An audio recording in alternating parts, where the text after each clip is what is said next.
Fearful avoidant attachment can feel like wanting love and fearing it at the same time. A person may crave closeness, connection, reassurance, and emotional safety. Then, when the relationship becomes real, the same closeness can feel threatening. This push-pull pattern can confuse both partners because the person may move toward intimacy one day and away from it the next. Fearful avoidant attachment is often described as a pattern where connection is deeply desired but not fully trusted. It is different from simply being shy or needing space. The core tension is emotional conflict. A message asking for more closeness can feel loving in one moment and pressuring in the next, even when the partner has not changed tone. That is why the reaction may confuse everyone involved. The nervous system may read love as both comforting and dangerous. That can create unpredictable behavior: pursuit, withdrawal, testing, shutting down, or sudden panic after closeness. This pattern is not a diagnosis, and it should not be used to label someone harshly. It is a way to understand relationship behavior. Many people develop attachment patterns from repeated emotional experiences, especially around safety, trust, inconsistency, rejection, criticism, or caregiving that felt unpredictable. The important point is not blame. It is learning why closeness can trigger protection. A simple example is someone enjoying a wonderful weekend with a partner. They feel connected, hopeful, and seen. Then the partner says, "Where is this going?" Suddenly the same person feels trapped, exposed, or afraid of disappointing someone. They may become cold, delay replying, pick a fight, or say they need space. The shift can seem sudden, but internally it may feel like self-protection. Fearful avoidant attachment often contains both anxious and avoidant strategies. The anxious side worries about abandonment and may seek reassurance. The avoidant side worries about being controlled, hurt, or emotionally overwhelmed and may create distance. This is why the pattern can look inconsistent. The person is not simply chasing or simply avoiding. They may be switching between both survival strategies. One sign is testing. A fearful avoidant person may indirectly test whether someone will stay. They may withdraw and watch if the partner follows. They may act indifferent while secretly hoping the partner notices. They may push a difficult conversation to see if the relationship survives. These tests rarely create real safety because the partner often feels confused, punished, or manipulated even when that was not the intention. Another sign is difficulty trusting calm love. If someone is kind and consistent, it may feel unfamiliar instead of safe. The person may look for hidden motives, expect sudden rejection, or feel bored because chaos once felt normal. This does not mean they want pain. It means their system may recognize unpredictability more easily than peace. Fearful avoidant patterns can also show up as emotional flooding. A conversation about needs, commitment, conflict, or future plans may feel too intense. The person may shut down, become defensive, over-explain, cry, go numb, or leave the conversation. To the partner, it may look like avoidance. Inside, it may feel like the body is overwhelmed and trying to escape.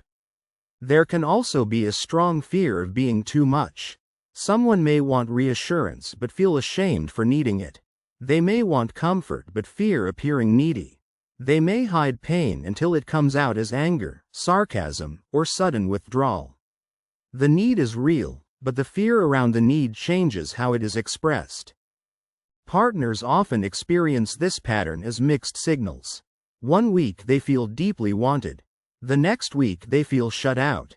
They may wonder, did I do something wrong? Am I being punished? Is this person serious about me?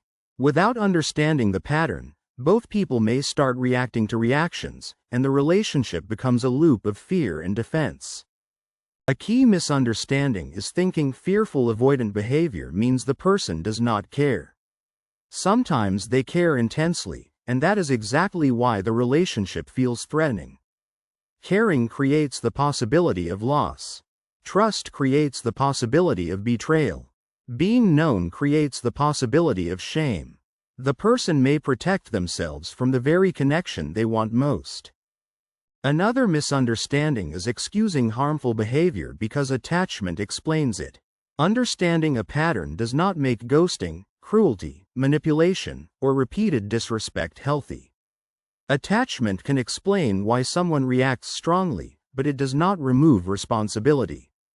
Healing means learning safer behavior, not asking a partner to absorb every wound without boundaries.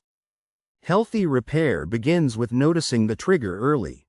Instead of disappearing for 3 days, someone might say, "I am feeling overwhelmed and I need a little time, but I am not ending the conversation." That sentence does 2 things. It protects the need for space and reduces the partner's fear of abandonment.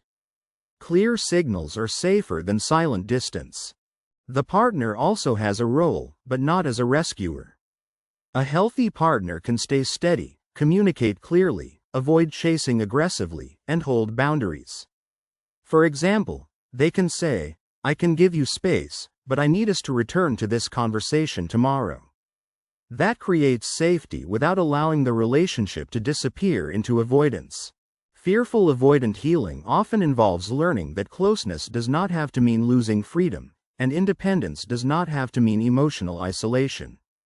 These 2 needs can exist together. A relationship can have affection, privacy, commitment, flexibility, honesty, and room to breathe. The nervous system may need repeated experiences of safe closeness before that feels believable. Practical self-awareness starts with tracking the moment the switch happens. What happened right before the urge to pull away or panic? Was it a question about commitment, a delayed reply, criticism, affection, conflict, or feeling dependent? Patterns become easier to change when they are seen in sequence instead of judged as random mood changes.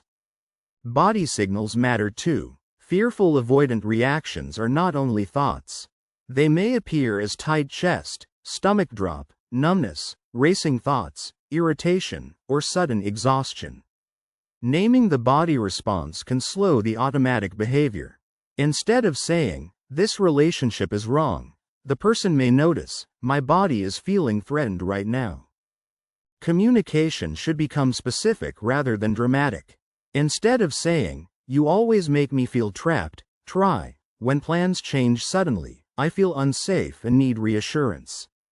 Instead of vanishing, say, "I need 30 minutes to calm down, then I will come back." Specific language lowers threat. It gives the relationship something practical to work with. Boundaries are important. A fearful avoidant person may need slower pacing, time to think, and personal space. But boundaries should not be used as a disguise for avoidance. A boundary is clear, respectful, and connected to a return plan. Avoidance is vague, disappearing, and leaving the other person guessing. The difference is communication. So fearful avoidant attachment is not a simple fear of love. It is a conflict between longing and protection.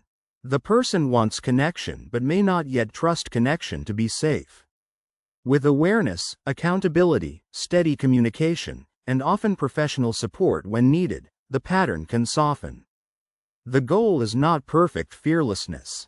The goal is learning how to stay present when closeness feels risky.